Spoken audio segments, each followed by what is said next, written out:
WrestleMania 36 is April 5th, and we have a huge match made last night as of NXT TakeOver Portland.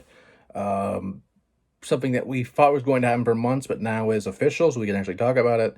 As Charlotte is using her Royal Rumble win to challenge for the NXT Championship. So at WrestleMania, for the first time ever, the NXT Women's Championship will be the main event of WrestleMania. Technically. We don't know if it's actually going to be the main event. Like last year where all the women's, the double women's title match was the main event. We don't know if that's actually going to be the main event. But as far as winning the Royal Rumble is concerned, it will be considered a main event match. Which is historic in a way. We just don't know if it'll actually be the main event, though. It probably will because Brock Lesnar doesn't really go long matches as far as, even though he was in the Rumble for a long time.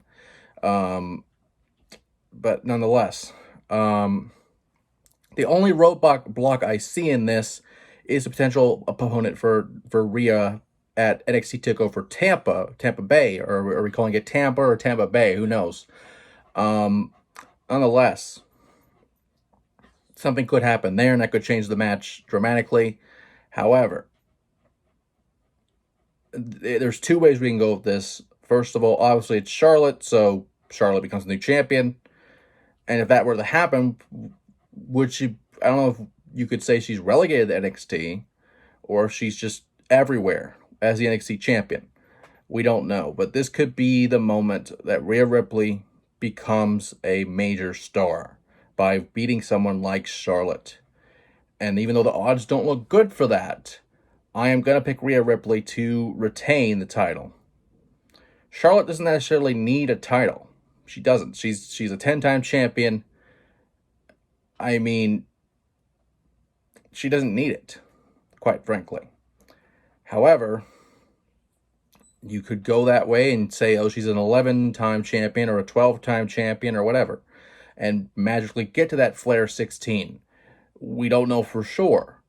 But I will say that regardless of what happens in this match, this will steal the show for sure. This match will steal the show no matter what. And with that, WrestleMania is April 5th. And as the matches continue with Super Showdown, the Saudi shows, and the NXT's takeovers, as well as NXT TakeOver, I guess we could say NXT TakeOver Ireland, or Dublin, or whatever, is going to happen later in the tail end of April. But even that could have implications to what happens in the next few months after. But we'll just see what happens.